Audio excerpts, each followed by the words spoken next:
इमाम हुसैन का जिक्र बहुत जरूरी है।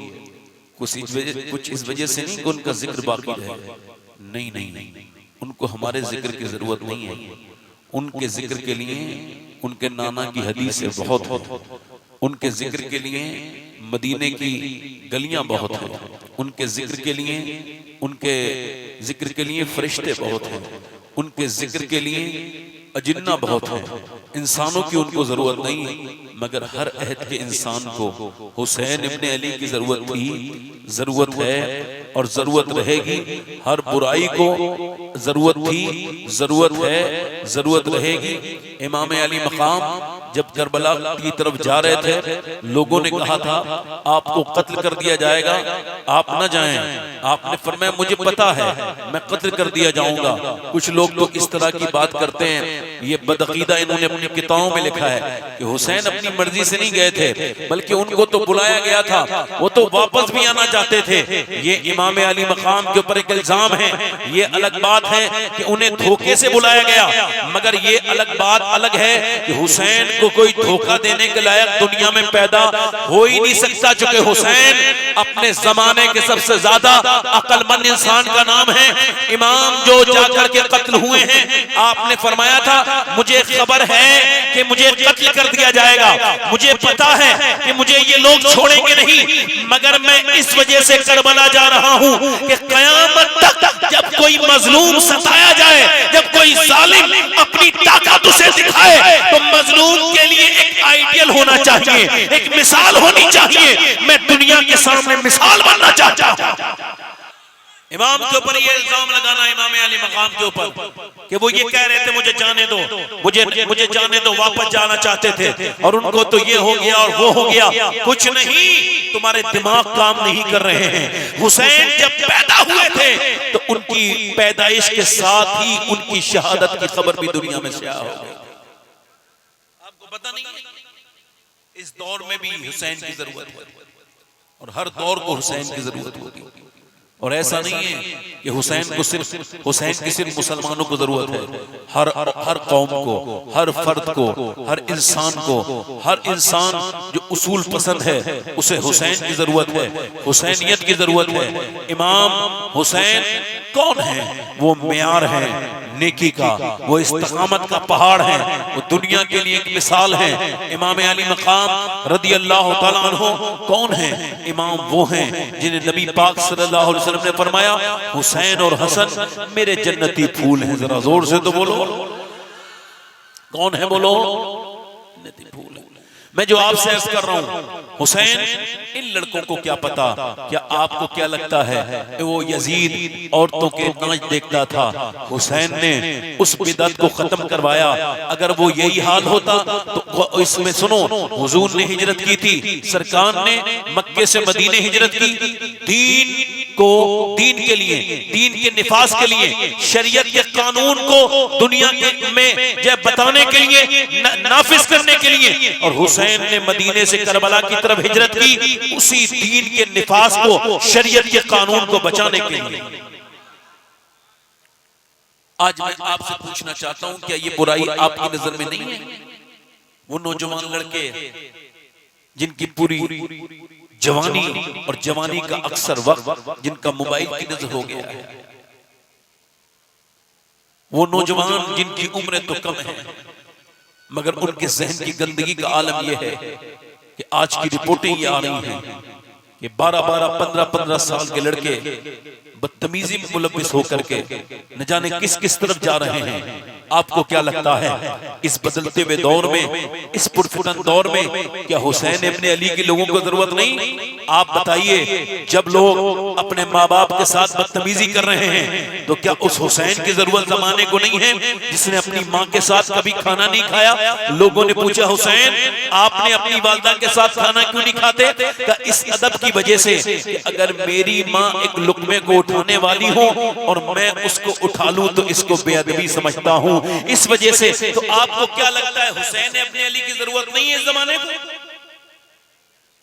क्या मुहर्रम में इमाम का जिक्र होना चाहिए? नहीं नहीं, इमाम वो इनकलाबी हस्ती है, हर इनकलाब आने से पहले हुसैन की जरूरत पड़ेगी। और पढ़ो लिखो तब ये बात समझोगे। सिखों के बड़े धर्म गुरु हैं, उनका नाम है गुरु नानक। वो मरने वाले थे, उनका इंतकाल होने वाला था।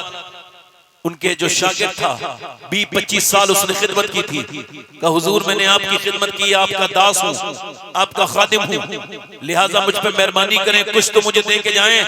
तो गुरु नानक ने मरते वक्त मुस्कुरा के उससे कहा था, मैं तुझसे एक बात कहता हूँ। का क्या? हुसैन इब्ने अली को मत भूलना, उन्हें याद रखना। अगर जाग रहे हो तो बोलो, वरना तकरीर सुननी है तो बैठे हो तो बोलो। क्या किसे याद रखना? किसे याद रखना?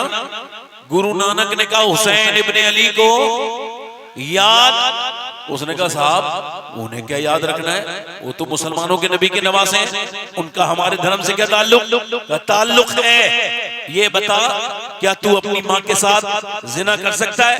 तो एकदम बोला नहीं। अपनी बहन के साथ कर सकता है? नहीं। क्या झूठ बोल सकता है? नहीं। क्या किसी को दगा दे सकता है? नहीं। क्या किसी की गर्दन काट सकता है? नहीं। क्या किसी को किसी की बहन बेटी की इज्जत लूट सकता है? नहीं। क्या तुझे कौन रोकेगा ये सब करने से? क्या लगा मेरी अंतर आत्मा, मेरी आत्मा मेरा जमीन। तो उस गुरु नानक ने कहा था सुन, उसी जमीन का नाम हुसैन इब्ने अली है, जिसका ज़मीर जिंदा है उसके अंदर हुसैनियत जिंदा है, जिसका ज़मीर मर गया वो बेकार।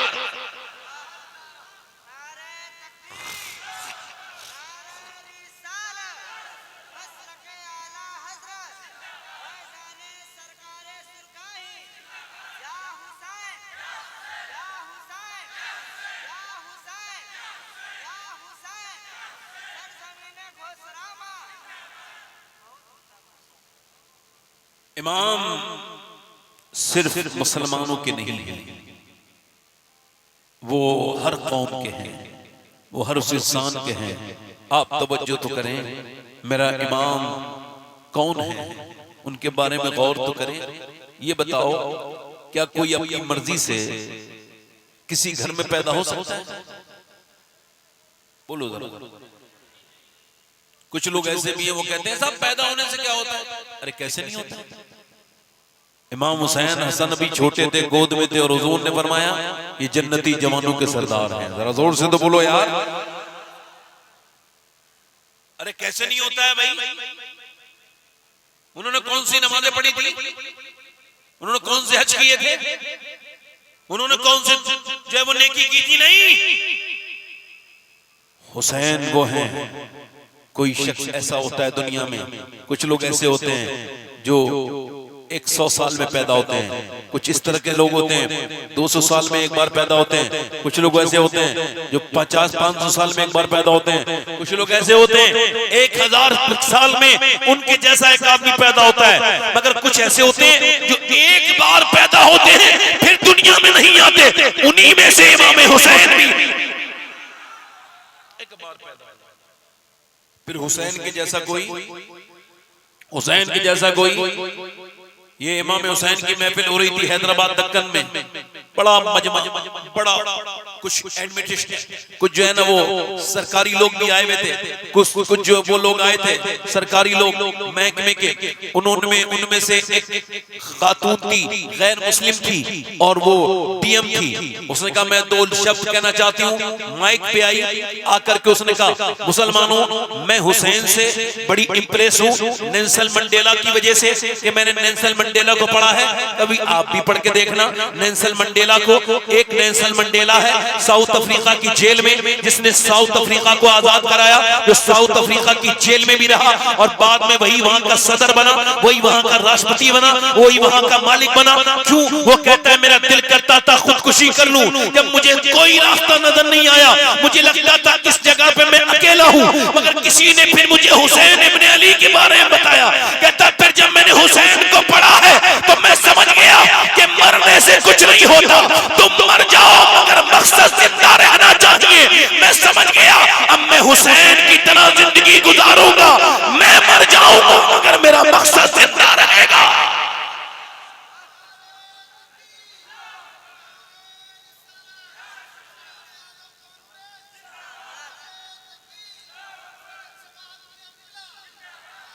नेल्सन मंडेला उस डीएम और खातून ने क्या कहा? ये कहा कि सुनो, मैं हुसैन से इंप्रेस हूं, उनसे अकीदत, आस्था, उनमें विश्वास रखती हूँ, हुसैन को अजीम मानती हूँ, बला का शहसवार मानती हूँ, मैं मानती हूँ कि हुसैन एक इनकलाबी इंसान थे। मगर एक सवाल है सारे मुसलमानों से, चलो मैं आपसे भी पूछ लेता हूँ। उसने कहा ये बताओ, दुनिया में फिर दूसरा हुसैन क्यों नहीं आया? जबकि तुम्हारी कौम का हाल ये है, हर मुल्क में तुम्हारी कौम को परेशान किया जा रहा है, तुम्हारी कौम बस्ती की तरफ जा रही है, तुम्हारी कौम बर्बादी की तरफ जा रही है, तुम्हारी कौम बर्बादी की तरफ जा रही है। ये बताओ, तुम्हें ये बताओ, हुसैन क्यों नहीं पैदा हुआ कोई दूसरा? अब 1400 बरस बीत गए, मुसलमानों को कोई दूसरा हुसैन क्यों नहीं मिला? कोई नहीं बोला। एक सवाल पर दूसरी मर्तबा कहा, कोई नहीं बोला। तीसरी मर्तबा जब उसने कहा तो एक बूढ़ा कोई अल्लाह का नेक बंदा था खड़ा हुआ, आंखों में आंसू लाके बोला, बेटी क्या जलील करने आई है? सुन, हुसैन तो आ जाता मगर दुनिया में दूसरी बात नहीं आई।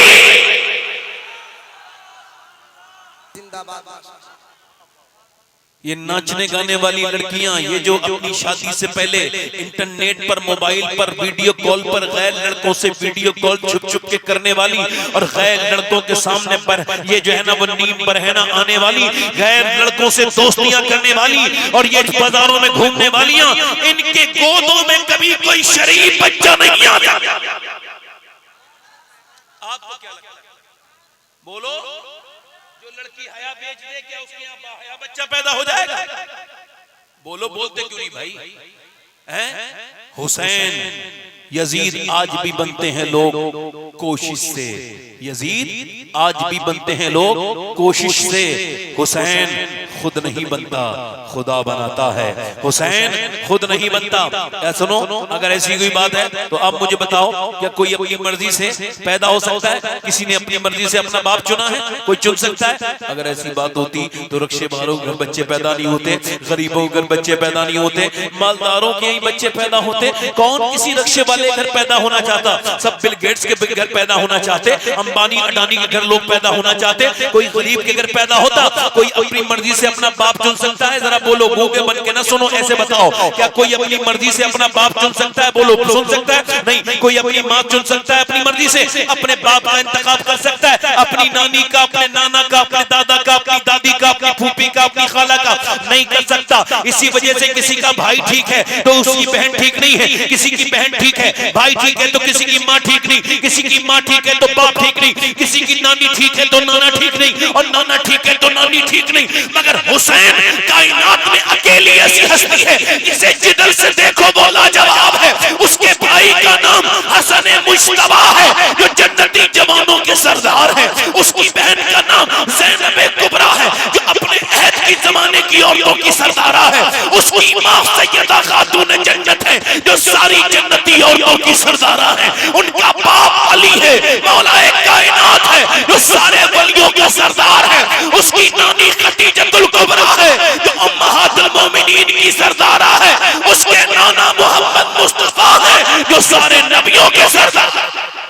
नारे तकबीर, नारे रिसालत। अफजल है कुल जहां में घराना हुसैन का, अफजल है कुल जहां में घराना हुसैन का।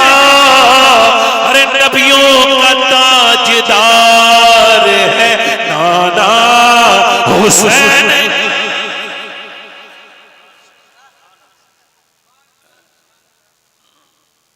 आओ जरा थोड़ा सा करबला सुनने, दिल लग रहा है आप लोग का? नहीं लग रहा?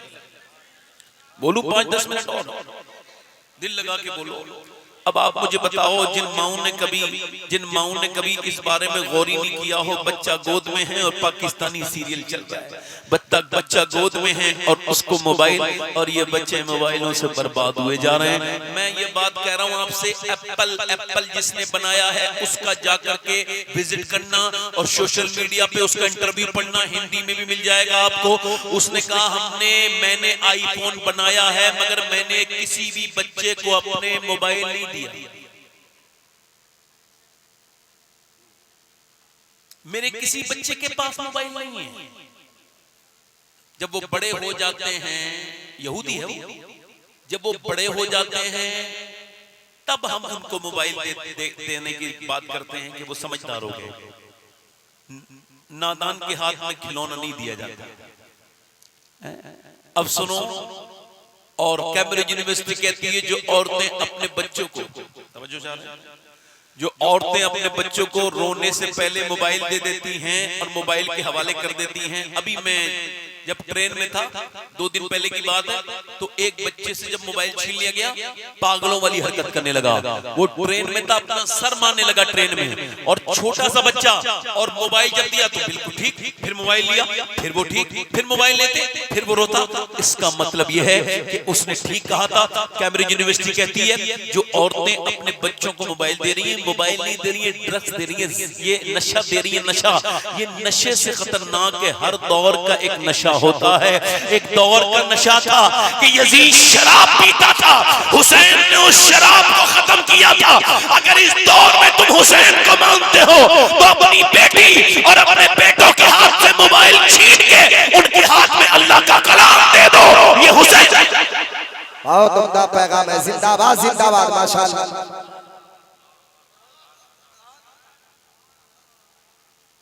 कि तुमको खबर भी नहीं है कि तुम्हारा 15-16 साल का लड़का क्या क्या देखता है मोबाइल पर। तुमको खबर नहीं है मेरे भाई कि तुम्हारे घर लुट चुका है, तुम्हारा बेटा बर्बाद हो गया, जिसे तुमने अपने कमाई के खून पसीने की कमाई से तुमने जवान किया। वो बच्चा अंदर से खोखला हो रहा है। उसे मोबाइल ने, सोशल मीडिया ने, इंस्टाग्राम ने, फेसबुक ने उसे बर्बाद करके रख दिया। वो बच्चा, वो बच्ची कहीं की न बची, छोटी छोटी बच्चियां। और मेरी तरफ देखो, मैं आपसे पूछता हूँ, अच्छा एक सवाल का जवाब आपसे चाहता हूँ। हुसैन देखो, उनकी नानी से शुरू करते हैं। नानी कौन है, जरा गौर तो करो। ये बताओ, सबसे पहले जिसने कलमा पढ़ा है, जिस दिन पहली वही आई है, उसी दिन कलमा पढ़ने वाले का नाम क्या है? आपको खबर है? पहले जिसने सबसे पहले कलमा पढ़ा है उसका नाम क्या है? जरा बताओ कि क्या नाम है। नहीं, आपको बहुत सब लोगों को पता होगा, मैं बता देता हूँ। जिस दिन 5 की 5 आयत कुरान की आई, हुजूर ने उसी दिन किसी मर्द को नहीं सुनाया, किसी मक्के के फर्द को नहीं सुनाया, अपने रिश्तेदार को कुरान नहीं पढ़ाया, बल्कि आए और सबसे पहले मेरी और आपकी माँ उम्मुल मोमिनीन सैयदा खतीजतुल कुबरा को कुरान हुजूर ने सुनाया। खतीजतुल कुबरा को हुजूर जानते थे, मैं खतीजा को कुरान पढ़ा रहा हूँ, खतीजा फातिमा को पढ़ाएंगी और फातिमा हुसैन को पढ़ाएंगी और हुसैन नेज़े पे चढ़ के पढ़ के सुनाएगा। यहां से शुरू हुआ है हुसैन। नानी से शुरू होती है नस्ल। इसीलिए लोग पहले शादी करते थे तो नानी तक चेक करते थे पहले। अब तो खैर मालदार पैसा होना चाहिए तो कोई मतलब नहीं, आप कितने बुरे हो कोई मतलब नहीं, आपके घर रिश्ता आ जाएगा, बस नोट होना चाहिए। उसे पता लगना चाहिए कुत्ते को कि यहाँ पे हड्डी मिलेगी तो वो जरूर आपका रिश्ता भेजेगा। क्योंकि लोग, एक तो सुनो, कुछ लोग तो ऐसे होते हैं ना, भिखारियों की भी अकसाम है, किस्में हैं, ये वैरायटी है। कुछ भिखारी ऐसे हाथ कटे हुए होते हैं ना, तो ये हाथ दिखा के अपना भीख मांगते हैं। कुछ कोड़ी होते हैं, कोड़ी कोड़ हो जाता है तो कोड़ अपना हाथ कोड़ वाला दिखा के भीख मांगते हैं। कुछ अंधे होते हैं, आंखें अंधी दिखा के भीख मांगते हैं। कुछ लंगड़े होते हैं तो टांगे दिखा के भीख मांगते हैं। और कुछ लड़के वाले होते हैं तो वो लड़का दिखा के भीख मांगते हैं।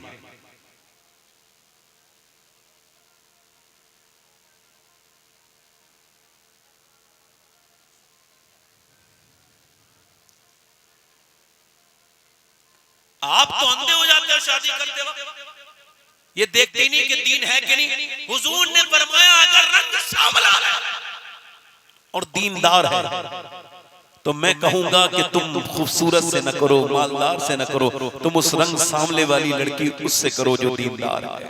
बेशक, सुभान अल्लाह। मेरे नबी पाक की बात है। ये उलमा बैठे हैं, हमने भी तजर्बा देखा है कितने घरों में खूबसूरतों को तो हमने तलाक होते देखी, मगर जिसके अंदर सलीका है, समझदार है, अगर रंग उसका काला भी है ना, फिर भी बच्चों को भी पाल देती है, घर भी बना देती है।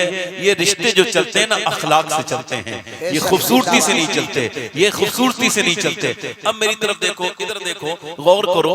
अब बताओ, जिसके माँ बाप आपस में बच्चा बच्ची अपने माँ बाप को लड़ते हुए देख रहे हैं, उनके जहन पे किस तरह का असर पड़ता है? कभी आपने देखा? आजकल का मामला यह है कि लोग सोचते ही नहीं, उन्होंने तलाक दे दी, एकदम गुस्सा आया, तलाक दे दी। ये नहीं सोचा कि मेरे बच्चे क्या होगा, मेरी बेटी का क्या होगा। कभी सोचा इस बात पे कि एक दिन तू रोएगा इस बात पर मेरे भाई, कभी गुस्सा आया करे तो मेरे नबी पाक ने सिफारिश फरमाई, हुजूर ने सिफारिशी लहजा इस्तेमाल किया। आप देखें, जब मैं आपसे ये कहूं ना कि मैं इन्हें मौलाना को भेज रहा हूं, थोड़ा सा कमजोर है, कम काम लेना, तो मैं इनकी सिफारिश तो कर रहा हूं।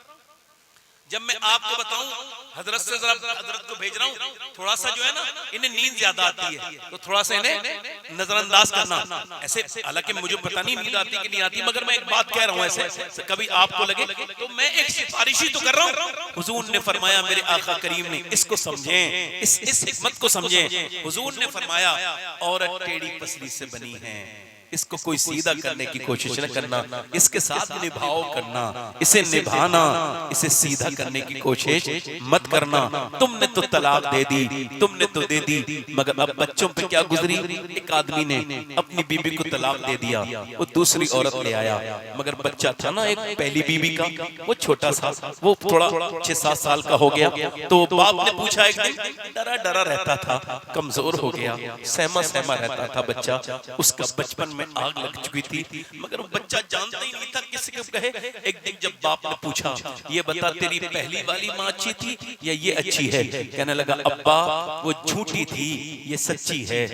अच्छी तो वही थी मगर ये झूठी है, वो झूठी थी, सच्ची तो थी, अच्छी तो थी मगर वो झूठी थी, ये सच्ची है। का क्या मतलब? का वो कहती थी, अगर तू ने परेशानी किया, मुझे परेशान किया और शैतानी करेगा तो मारूंगी, मगर मैं कितनी भी शैतानी करता था वो डरा देती थी, मारती नहीं थी, मगर ये कहती है परेशान करेगा तो मारूंगी, और ये मुझे मारती भी है, बहुत मारती है। वो कहती थी, अगर तूने शैतानी की तो रात को खाना नहीं दूंगी, मगर फिर भी मुझे आती थी और फिर मेरे पास बैठ जाती थी और मेरे सर पे हाथ रख के कहती थी, मुझे क्यों सताता है? फिर खाना खिला देती थी। अब्बा, मगर ये जब कहती है ना खाना नहीं खिलाएगी, तो पूरी रात में भूखा रहता हूँ, ये मुझे खाना नहीं देती है। अब्बा, अगर हो सके तो मेरी पुरानी वाली माँ ला दो, वो मुझे पसंद थी। मैं कहता हूँ, क्यों अपने झगड़ों के चक्कर में अपने बच्चों की जिंदगी के साथ खेलते हो? अरे जानवरों को भी अपने बच्चों से प्यार होता है, तुम तो इंसान हो। तभी तो मैं कहता हूँ कि अब नानी, पहले के लोग चेक करते थे, नानी कैसी होगी, जैसी नानी होगी वैसी नवासी होगी, बिल्कुल सही चेक करते थे। पहले दौलत के लोभी नहीं थे लोग, इतना पैसे से प्यार नहीं था, उन्हें खानदान बचाना था, उन्हें पता था एक खराब लड़की आ जाएगी खानदान बिगड़ जाएगा। सब कुछ लोग पहले से ठीक से करते थे। इसी वजह से मैं कहता हूँ, बिल्कुल अक्लमंद थे वो लोग। इस्लाम कहता है, बिल्कुल अगर नानी देखनी है तो देखो, अगर नानी इस्लाम में देखनी है तो मक्के की खदीजतुल कुबरा देखो, बेटी देखनी है तो मदीने की फातिमा ज़हरा देखो, नवासी देखनी है तो करबला की ज़ैनब कुबरा देखो। सुभान अल्लाह, जिंदाबाद जिंदाबाद, माशाअल्लाह। हुसैन क्लाइमेट में कैसे में पले, ये 2 मिनट की बात करबला बयान करके बात खत्म करता हूँ। दिल लग रहा है आप लोगों को? नहीं लग रहा है? बात में अगर दिल नहीं लगेगा तो फिर मुसलमान नहीं। हक है, मगर सुनो, हुसैन किस क्लाइमेट में पले हैं? उनकी वालदा की कैफियत ये है, सैयदना मौला अली कहते हैं, इमाम हुसैन ने करबला में नेज़े पे चढ़ के कुरान पढ़ा है ना, पढ़ा कि नहीं पढ़ा? कहते हैं मौला अली, मैं कुरान जब पढ़ता था तो एक पांव रकाब पे रखता था और घोड़े की पीठ पे पढ़ने से पहले एक कुरान पूरा कर लेता था। मौला अली ये कुरान पूरा कर लेते हैं, रिवायत में आया। यहाँ तक कि अशरफ अली थानवी जैसे लोगों ने लिखा कि हजरत अली की करामत है। बोलो क्या है? क्या है? हजरत ईसा का बोलना उनका मोजज़ा है। ठीक है, समझ आ रही नहीं आ रही? और सुनो, ये उनकी करामत है। सैयदना अली फरमाते हैं, मेरी शादी हो गई, मेरी बीवी चक्की चला रही थी, मैंने पूछा फातिमा, मैं तो कुरान ऐसे पढ़ता हूँ, पाँव रखता हूँ मैं घोड़े पे और उसके बाद एक रकाब पे और घोड़े बैठने से पहले मेरा कुरान पढ़ा हो जाता है, आप कैसा कुरान पढ़ती हैं? तो कहते हैं हुजूर की बेटी चक्की चला रही थी ना, उन्होंने दाने डाले और फिर चक्की घुमाना शुरू की, फरमाने लगी सुने मैं चक्की में डालती हूँ दाने और इसे घुमाती हूँ, एक चक्का पूरा नहीं होता कि फातिमा का कुरान पूरा हो जाता है। सुभान अल्लाह, जिंदाबाद, सुभान अल्लाह। बाप ऐसा कुरान पढ़े और माँ ऐसा कुरान पढ़े, तभी तो नेज़ा पे चढ़ के बेटा कुरान पढ़े, तभी तो पढ़ेगा। समझो है कि नहीं? आप अरे दिल लग रहा है आप लोगों का? नहीं लग रहा? इमाम हुसैन पले कैसे हैं भाई? क्या करबला में पहला फाका हुआ था? नहीं नहीं नहीं, सैयदना अली फरमाते हैं। मैं कह रहा हूँ ना, आजकल आप अहले बैत से जो चाहो वो सीख लो, जो चाहो सीख लो। अहले बैत हुजूर हमारे लिए छोड़ के गए हैं। हुजूर ने फरमाया दो चीजें छोड़ के जा रहा हूं, एक कुरान, जल्दी बोलो, एक अहले बैत, जल्दी बोलो, क्या?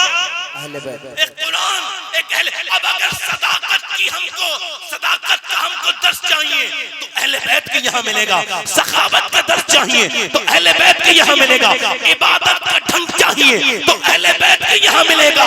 अगर तुमको अपनी माओ के लिए बेहतरीन नमूने अमल चाहिए तो हुजूर की बेटी फातिमा ज़हरा में मिलेगा। सुभान अल्लाह, जिंदाबाद। पूरा खातूने जन्नत सैयदा खातूने जन्नत। अल्लाह हू अकबर। आजकल का मामला यह है कि तावीज़ों से औरतें काम चलाना चाह रही हैं कि कोई तावीज़ ऐसा मिल जाए कि मेरा आदमी मेरी मुट्ठी में आ जाए, तो वो तावीज़ करने वाला भी बेचारा खाली है, फारिग। उसने भी जब कुछ काम नहीं चला तो ये काम किया है, उसे पता है कि भाई इसको कुछ न कुछ बेवकूफ बनाना ही है, तो कहता हाँ तेरे पर जादू हो गया, ये हो गया, वो हो गया, दुनिया भर की बात बताएगा। अब बताओ, उससे तावीज़ लेके आ रही है। अब जिसकी खुद की बीबी कब्जे में नहीं है वो तुझे तावीज़ दे रहा है, तू सोच तो कितनी बड़ी गिरावट है दिमागी लोगों को। ओए मेरी बहन, मेरी बेटी, ये ऐसे मर्द नहीं आता काबू में, मर्द के लिए थोड़ी कुर्बानी देनी पड़ती है। मेरे आका फरमाते हैं कि खैर निसा वो है, खैर निसा बेहतरीन औरत। हुजूर फरमाते हैं बेहतरीन औरत वो है कि जब उसका शौहर घर में आए। कहां जा रहे हो भाई? अच्छा ठीक। अब एक आदमी और उठ जाओ तो इंशाल्लाह तकलीफ खत्म कर दूंगा। एक और उठ जाना बस, क्योंकि मैंने 35 मिनट बोल चुका, मैं 10-5 मिनट और बोल देता हूँ, क्योंकि मैं घड़ी देख के बोलना नहीं चाह रहा था, मगर उठने वाले लोग अब मुझे घड़ी देखने के लिए मजबूर कर रहे हैं। मैं फिर कह रहा हूं, मैं तकरीर अब उस तरह से नहीं कर रहा हूं जिस तरह से करता हूं, ये अभी फिर बता रहा हूं, क्योंकि वो जब सब लोग बैठे होते हैं तो ये सब बीच में रुकावट कुछ नहीं होती, फिर आदमी चलता रहता है और वो कर्म होता रहता है। सैयदना गौस आज़म, अब ये बात कर रहा हूं आपसे। अल्लाह के रसूल फरमाते हैं खैरुन निसा कौन है? अच्छा, खैरुन निसा औरतों से पूछो, खैरुन निसा कौन है? हुजूर ने फरमाया खैरुन निसा वो है जिसका मर्द जब घर पे आए, औरत पे जब नजर पड़े तो उसका दिल खुश हो जाए। सुभान अल्लाह, बोलो तो यार, सुभान अल्लाह, बोलो तो सुभान अल्लाह। सैयदना अली फरमाते हैं मैं एक दिन घर आया, ये हदीस मैंने रमजान के महीने में हुजूर की बारगाह में बैठ के 2022 में ये मदीने शरीफ में पढ़ी थी। हजरत अली कहते हैं मैं अपने घर आया हूँ तो मेरी बीबी 15 दिन के बाद तकरीबन लौटा हूँ, तो मैंने दरवाजे पर दस्तक दी तो मेरी बीबी ने दरवाजा खोला और मुस्कुरा के मुझे सलाम कर दिया। और फिर उसके बाद मैंने कहा फातिमा बड़ी भूख लगी है, सफर से आया हूँ, खाना दे दें। उन्होंने पानी दिया, मैंने कहा प्यास नहीं लगी थी, मुझे आप पानी न दें, खाना दें। कहते वो अंदर चली गई। अच्छा जरा गौर करें, फिर आवाज दी, हजरत अली कहते हैं मैंने कहा खाना लाएं, नहीं आई। फिर मैंने आवाज दी खाना लाएं, नहीं आई। फिर मैंने आवाज दी फातिमा खाना लाएं, कहते मैंने कई मर्तबा आवाज दी तो अंदर से रोने की आवाज आई। मैं अंदर गया तो दोनों आलम के मालिक मुख्तार की बेटी रोती थी और चेहरे पर उनके आंसू बह रहे थे, जिनकी आंखें हुजूर की तरह, जिसके होंठ हुजूर की तरह, जिसके रुखसार हुजूर की तरह। जब वो बोले तो मेरे सरकार की तरह लगे, जब वो उसकी आवाज हुजूर की आवाज की तरह। सैयदना मौला अली कहते हैं मैंने कहा ए रसूलुल्लाह की बेटी, ए खातून जन्नत सैयदा फातिमा ज़हरा, आप क्यों रोती हैं? जब आप सुने और जरा दिल पे हाथ रख के बताएं, इतना बड़ा अखलाक क्या खातून जन्नत के अलावा किसी और का हो सकता है? हजरत सैयदना अली कहते हैं, मैंने कहा क्यों रोती हैं? उन्होंने कहा, मेरे सरताज, आपको मैं खाना नहीं दे पा रही हूँ, मेरे शौहर आए हैं घर पे और वो खाने भूखे हैं, मैं आपको खाना नहीं दे पा रही हूँ, इसी गम में रो रही हूँ। कहा क्यों? कि जब आप घर से गए थे कई दिन का फाका था, आज घर में कई दिन हो गए हैं, हमारे घर में कुछ पका नहीं, बच्चे भूखे आपके सोए हैं। हजरत अली कहते हैं, मैंने एकदम कहा आप मुझे बता देती, तो कहते हैं उन्होंने कहा, मेरे अब्बा ने कहा था फातिमा अली से वो मत मांगना वो जो तुम्हें दे न सके। हजरत अली कहते हैं, मैंने अपनी जेबों की तरफ ध्यान दिया तो मुझ पर कुछ नहीं था, मैं एकदम नीचे को बैठ गया और रोने लगा। हुजूर की बेटी भी रोई और कहने लगी, आप चले गए थे तो मेरे अब्बा के घर में 16 दिन से चूल्हा नहीं जला। कितने दिन से? 16। हज़रत अली कहते हैं, अपने बच्चों की भूख सुन के मुझे फिक्र हुई थी, मगर हुजूर की देख के सुन के तड़प गया, मैं मजदूरी करने चला गया, खाना कुछ लेके आऊंगा सरकार की खिदमत के लिए। हज़रत अली मजदूरी, आज कोई मजदूर का लड़का बैठा हो ना और जब कोई उससे पूछे तुम्हारे बाप को बताना नहीं चाहता, शर्माता है, बिल्कुल शर्माया ना करो, बिल्कुल भी ऐसा से कमतरी का शिकार ना हुआ करो। ये मत सोचा करो कोई क्या कहेगा कि मैं गरीब की औलाद हूं, नहीं नहीं, तुम तो अपना काला चौड़ा करके कहा करो, भाई अल्लाह का शुक्र है मेरा बाप मजदूर है, उसने मुझे हराम की नहीं बल्कि अपने खून पसीने की कमाई खिलाकर बड़ा किया। माशाअल्लाह, जिंदाबाद। शर्माना किस बात का? सैयदना अली फरमाते हैं, मैं गया एक यहूदी के पास, मुझसे कुछ काम ले लो। उसने कहा ठीक है, आप एक अगर देंगे, एक डोल डालेंगे मेरे पेड़ में, तो एक डोल के बदले में पानी के मैं आपको एक खजूर दूंगा, अजवा। अल्लाह अकबर। कहते हैं सैयदना अली, मैंने 1 2 3 4 5 17 डोल मैंने पानी दिए। हजरत अली कहते हैं, फिर मैं थक गया तो 17 खजूर मुझे दी, मैं खुद भी भूखा था, मेरे बच्चे भी थे, मगर पहले इंसान खुद अपना पेट भरता है ना, आपने देखा होगा भूखा इंसान कुछ लेके आए। अली कहते हैं, मैंने वो 17 खजूर अपने हाथ में ली और एक चक्के भी नहीं देखी, बल्कि हुजूर की बारगाह में ले गया। सरकार ने फरमाया, अली आ गए जी, हुजूर हाजिर खिदमत हूँ। इरशाद फरमाया, अली ये बताओ कि तुम क्या लेके आए हो? मैंने अर्ज की, हुजूर ये कुछ आपकी खिदमत में नजर है, ये कुछ खजूरें। फरमाया, हसन भूखे हैं, हुसैन भूखे हैं, तुम्हारी बीबी फातिमा भी भूखी हैं, उनके लिए नहीं लेके आए? तो हजरत अली कहते हैं, मैंने अर्ज की, या रसूल अल्लाह, हसन से ज्यादा, हुसैन से ज्यादा, फातिमा से ज्यादा अली आपसे प्यार करता है मेरे आका, अली आपसे प्यार करता है। हुजूर ने दोनों हाथ उठाए और दुआ की, ऐ अल्लाह मैं अपने अली से राजी हूँ, तू भी मेरे अली से राजी हो जा।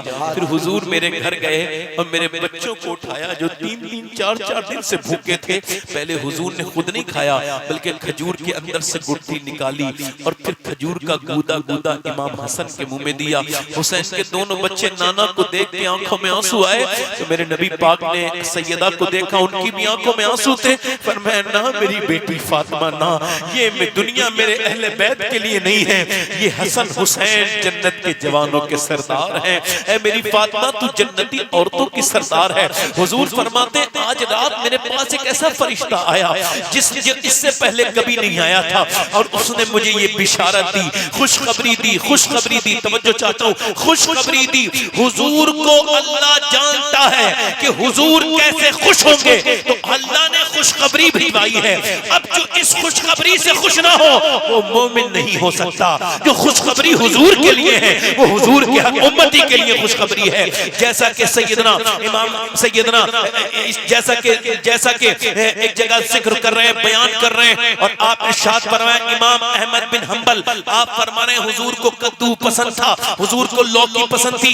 एक आदमी ने कहा, मुझे तो लौकी पसंद नहीं। आपने फरमाया, तौबा कर, तौबा कर, तौबा कर, क्योंकि तू इस वक्त ईमान से निकल गया, दायरे इस्लाम से खारिज हो गया। क्या उसको नापसंद करना, लौकी को, कद्दू को, ये कुफ्र है का? नहीं, मगर हुजूर की बात के बीच में तूने कहा है हुजूर को पसंद है, तुझे पसंद नहीं है, तो अब तू ईमान से निकल गया, तूने हुजूर की जिद में कहा है, लिहाजा कलमा पढ़ ले। हुजूर जिस चीज को हुजूर से निस्बत हो जाए उसकी तौहीन करना यह कुफ्र है, उसको हल्का जानना कुफ्र है।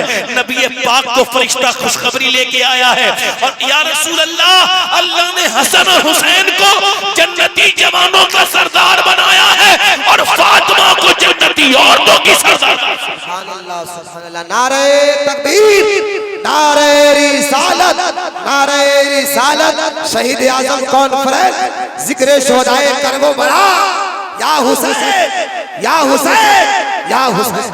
अब ये बात सच है, सुनो तो सुनो, सुनो तो यार, इमाम को याद इंसान है, तवज्जो है कि नहीं? हज़रत अब्दुर्रहमान इब्ने औफ कहते हैं मेरी बीवी ने मुझे 2 रोटियां पका के दी और कहा जाओ हुजूर के बेटे नवासे हसन हुसैन को खिदमत में ले जाओ। कहते हैं मैं हुजूर के घर तो अंदर नहीं जाता था, सरकार मस्जिद में थे। मैंने अर्ज की हुजूर मेरी बीवी ने ये दोनों रोटियां नजराने के तौर पे दिए, घी लगा के ना अच्छे से गरम रोटी पका के हसन हुसैन के लिए पेश की हैं। हुजूर कहते हैं हुजूर अंदर लेके गए, अब्दुर्रहमान इब्ने औफ कहते हैं हुजूर अंदर तशरीफ ले गए, बच्चों को अपने खिलाया, दोनों बच्चे खुश हो गए। हुजूर बाहर आए, हुजूर कहते हैं मेरी बीवी ने कहा था मेरे लिए दुआ कराने ना अपने लिए भी कि हुजूर क़यामत में हमारी शफाअत करें और हम दुनिया में किसी के मोहताज ना रहें।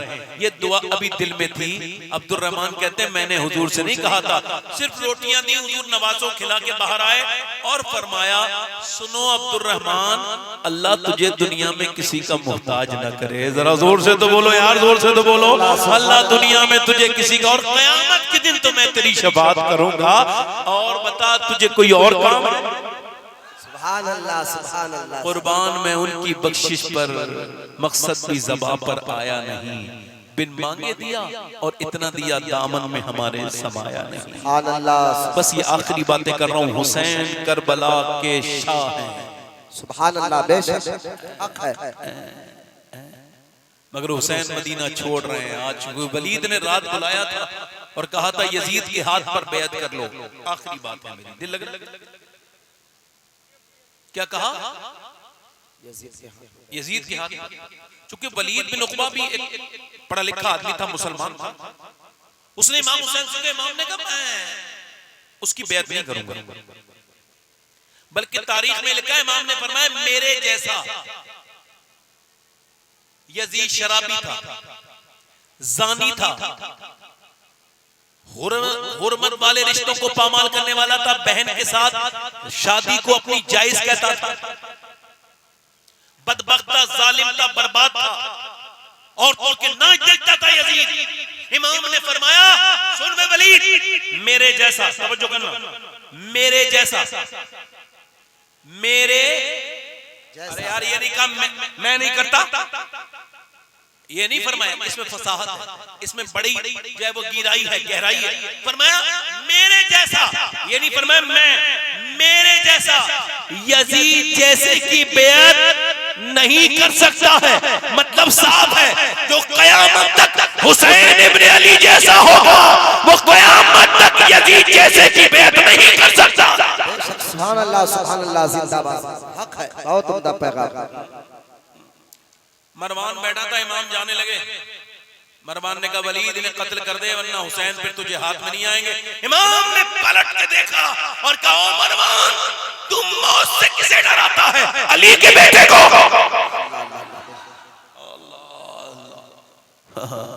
कांप गया मरवान।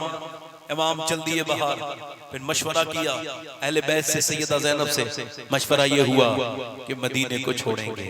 क्यों मदीने को छोड़ेंगे? यार मैं अभी 10 तारीख को हज से वापस आया हूँ, 10 जून को मैंने देखा लोगों को वापस पलट के आ रहे थे तो रोते थे, औरतें रोती थी, मर्द रोते थे। हाजी साहिबान क्यों रो रहे हो?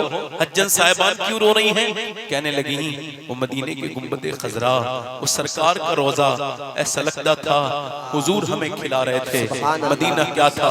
मेरा इमाम कहता है फिर के गली गली तबाह, ठोकरे सबकी खाए क्यों, दिल को को जो अक्ल दे खुदा, तेरी गली से जाए क्यों।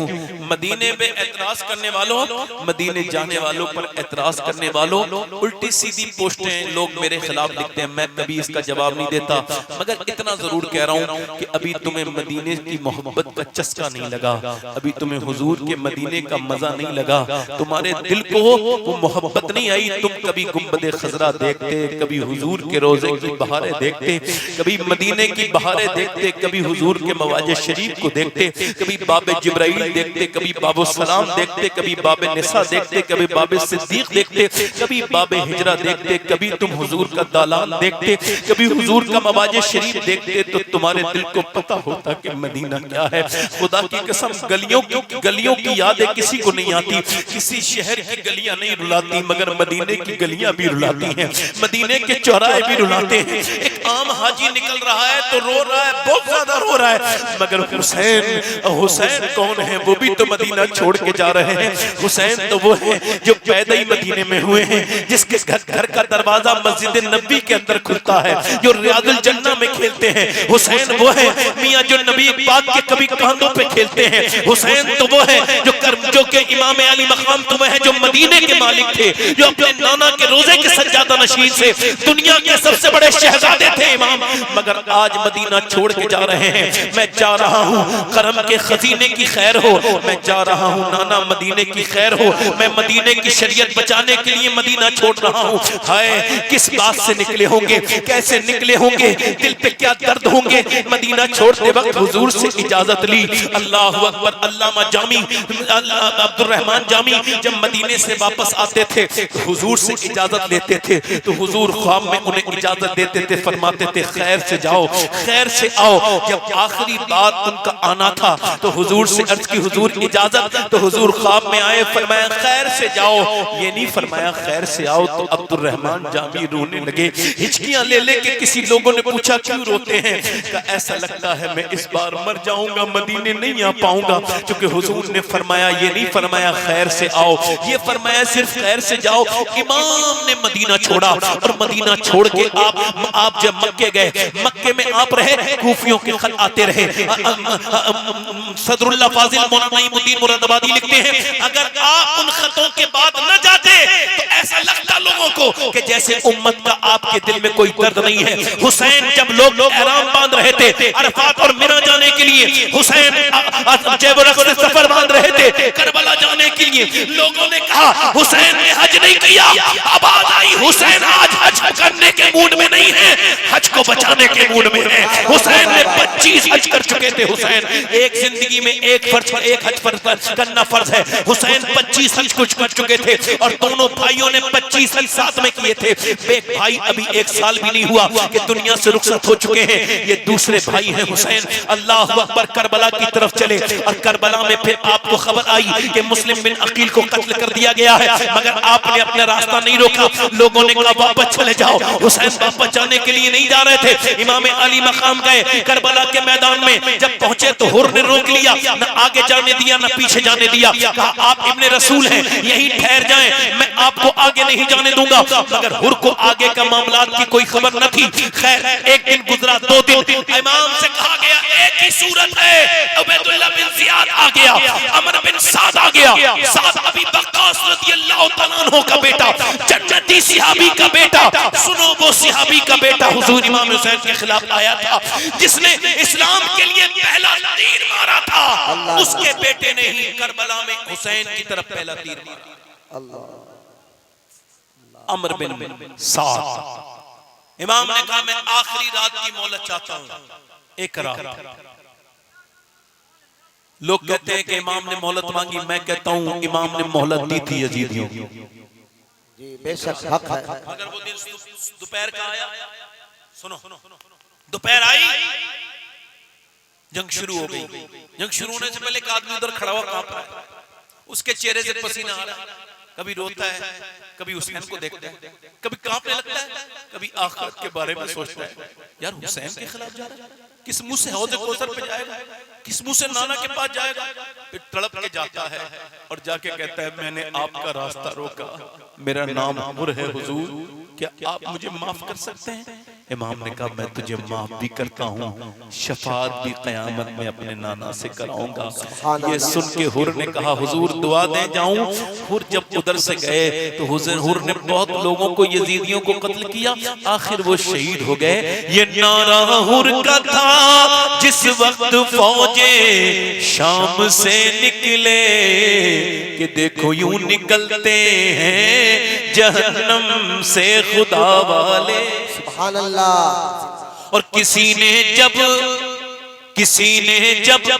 वतन पूछा तो ये हजरत ने फरमाया मदीने वाले कहलाते थे अब है करबला वाले। सुभान अल्लाह।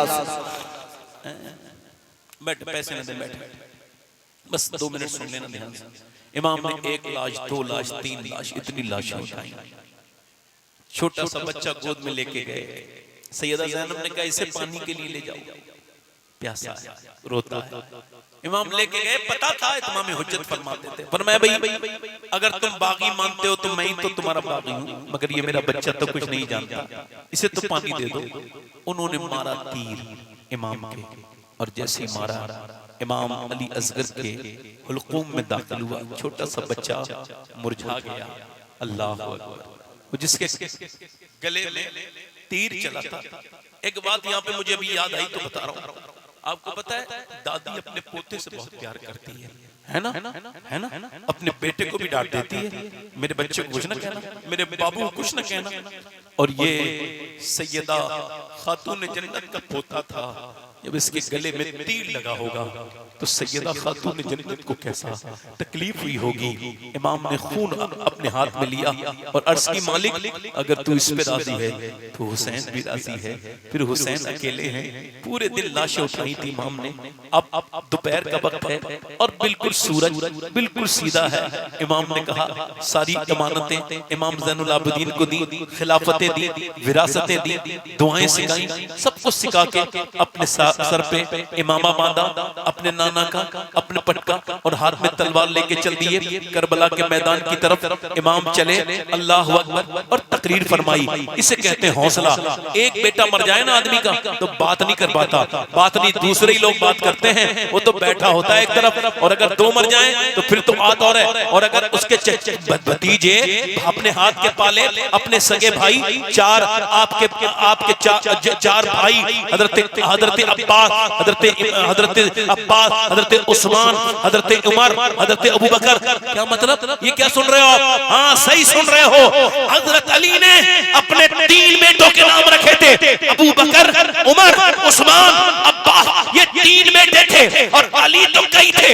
हजरत अली जानते थे कुछ लोग ऐसे बदबख्त होंगे जो करबला तो मानेंगे मगर मेरे तीनों यारों को नहीं मानेंगे।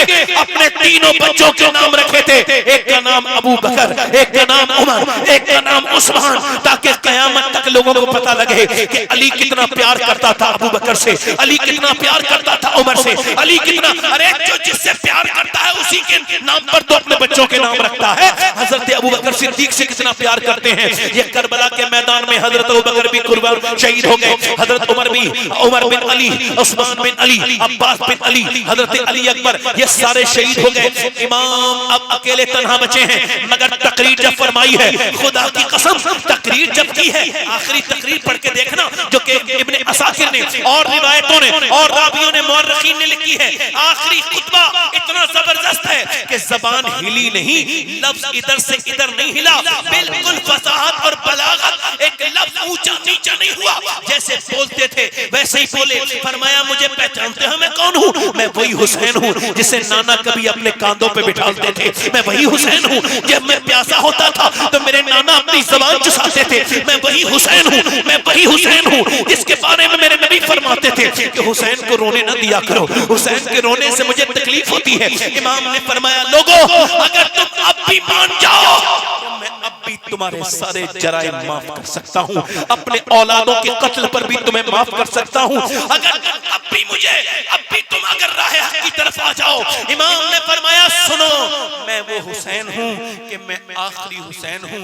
मेरे नाना आखिरी नबी थे, मैं उनका आखिरी नवासा हूँ। मेरे शहीद होने के बाद तुम्हें नाना को कोई नवासा देखने नहीं मिलेगा, मैं आखिरी नवासा हूँ। खैर इमाम ने जब तलवार ली, फिर 22,000 का लश्कर है। तारीख गवाह है कि उबैदुल्लाह बिन ज़ियाद ने कहा था यजीद से थोड़ा हमको फौजी और चाहिए। उसने कहा 22,000 72 के मुकाबले में काफी है। उसने कहा यजीद तूने 22,000 और 72 तो गिन लिए, तूने 72 में ये नहीं गिना अली के पोते कितने हैं, अली के बेटे कितने हैं, अली के पोते कितने हैं। 72 के अगर ये एक साथ सारे आ गए तो 22,000 को खदेड़ के रख देंगे। और बिल्कुल सही बात है, करबला में एक करके गए हैं क्योंकि उन्हें शहीद होना था। अगर जंग लड़नी होती तो सारे एक बार में जाते और 22,000। वाह बहुत उम्दा पैगाम।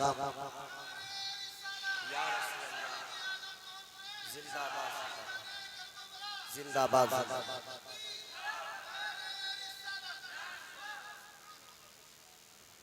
तवज्जो है, तवज्जो है। इमाम आवाज क्या दे रहे हैं? कोई मेरे मुकाबले में आए? अल्लाह अल्लाह। अरे जो भूखा है, प्यासा है, बाप है ऐसा जिसने बेटे की लाश उठाई है, फिर भी वो कह रहा है कोई है। अब 22,000 में किसी की हिम्मत नहीं है। शिमर कह रहा है जाओ, जिसको अपने बच्चे यतीम करवाने हो जाओ, जाओ जिसे अपनी बीवी को बेवा कराना हो जाओ। कोई हिम्मत नहीं कर रहा है। इमाम ने कहा कोई नहीं है। जब देखा कोई नहीं आया तो 22,000 के लश्कर पर अकेले हुसैन ने हमला बोल दिया। जरा तसव्वुर करो, 22,000 लोग, एक भूखा प्यासा हुसैन तलवार से जब हमला किया था तो लोगों को बताया कि 22,000 पे जो अकेला हमला करने की हिम्मत रखे वो अली का बेटा हो सकता है और कोई नहीं। बेशक हक है। और ना सिर्फ हमला किया, जिधर गए काटते गए, ढेर लगा दिए लाशों के। यजीद ने कहा तीर मारो, तीर तलवार से कब्जे में नहीं आएंगे, तीर मारो। अब तीर जब मारे, अब 5,000 तीर जब एक इंसान की तरफ आए, 5,000 तीर। अब वो आपने रोके, मगर एक तीर आया पहले सीने में, जब लगा पंख से उसकी आवाज, उधर से या हुसैन, खेमे से आवाज आई, खेमे की तरफ घोड़ा मोड़ा। कहा ज़ैनब दूर से खड़े होकर क्या रोई थी तुम? तो कहने लगी हाँ मेरे भाई, मदीने में आपके साथ मैंने वक्त गुजारा, बचपन साथ, मेरे भाई हो आप। मेरी माँ दुनिया से रुखसत हुई तो आप थे, मेरे अब्बा अली थे, फिर वो भी शहीद हो गए, फिर भाई हसन भी शहीद हो गए। यार हुजूर ने जिन्हें बहुत प्यार किया उन सबको शहीद किया गया। अल्लाह। कहने लगी अब आपके भी तीर लगाए तो मैं बहन हूं ना, तो बस मेरी आंख निकल गई, मैंने कह दिया या हुसैन। इमाम की आंखों में आंसू आए, फरमाया मेरी बहन। जब तारीख लिखी जाएगी करबला की तो सिर्फ हुसैन का नाम नहीं आएगा, ज़ैनब को भी लोग याद करेंगे कि मुसीबत में बहनें साथ छोड़ देती हैं, मगर मेरी बहन ने तो सारा घर भर अल्लाह की राह में कुर्बान कर दिया। मेरी बहन तू तो ऐसी बहन है कि अगर हुसैन की तरह भाई नहीं है तो कयामत तक ज़ैनब तेरी तरह बहन भी नहीं है। तूने ऐसा हक अदा किया है। अल्लाह अकबर। तू ज़ैनो अब है, ज़ैनो अब यानी बाप की जीनत, तू मेरे बाप अली की जीनत है, तू मेरे बाप अली की जीनत है। मेरी बहन ज़ैनब सुनो, मेरी बहन अभी तो सिर्फ मेरे तीर मारे गए हैं, फिर मेरी लाश पर घोड़े भी दौड़ेंगे। फातिमा के लाडले का आखिरी दीदार है, हश्र का हंगामा बरपा है, मियाने बहले बैत हूरें करती हैं, उरूसा ने शहादत का सिंगार, खूब रू दूल्हा बना है हर जवाने अहले बैत, अपना सौदा बेच कर बाजार सूना कर गए, कौन सी बस्ती बसाई ताजराने अहले बैत। मेरा इमाम फिर चले गए और फिर जब तीर तलवार, इतने नेज़े, इतने तीर, इतने कि आप निढाल हो गए, बेशुमार जिस्म पे जख्म आए। और आप जब जमीन पे आने लगे, मैं अपने इमाम का एक शेर ही पढ़ूंगा, इमाम अहले सुन्नत का। इस शेर को मैंने जब से समझाया, इस शेर को पूरा पढ़ नहीं पाता हूँ। आपने फरमाया वो शहीद बला शाह गुलगो कबा, कहते हैं वो बला का शहीद। और आगे जो बात कहते हैं वो बड़े सोचने वाली है। आप ज़बान भी से कहना जो मदीने को तू जाए, सुभान अल्लाह। तेरे दर की आरज़ू में ये दीवाना मर न जाए। मेरे साथ पढ़ो ना, ज़बान भी, आवाज सब निकालो। कोई आप कोई जनाने थोड़ी हो, मर्दाने हो। मर्दान लोग जोर से आवाज पढ़ सकते हैं, औरतों की आवाज का पर्दा है, मर्दों की आवाज का पर्दा नहीं है। पढ़ो, तेरे दर की आरज़ू में ये दीवान, और तेरे गम में काश सरवर मेरी जिंदगी ये गुजरे। तेरे गम में काश सरवर मेरी जिंदगी ये गुजरे, और मुझे मौत भी जो आए तेरे शहर ही में आए। सुभान अल्लाह, सुभान अल्लाह। बड़ी मेहरबानी आपकी। इंशाल्लाह इस कलाम को याद रखना। कभी मैं जिंदा रहा तो इसमें मैंने 17-18 शेर लिखे इस कलाम में, तो पूरा सुनाऊंगा आराम से। इन्होंने कहा तो पढ़ दिया। अल्लाह ताला आपको बरकतें अता फरमाए। मेरे साथ तौबा करें। अस्तगफिरुल्लाह अस्तगफिरुल्लाह रब्बी मिन कुल्लि ज़म्बिन व अतूबु इलैहि। पढ़ लीजिए ला इलाहा इल्लल्लाह।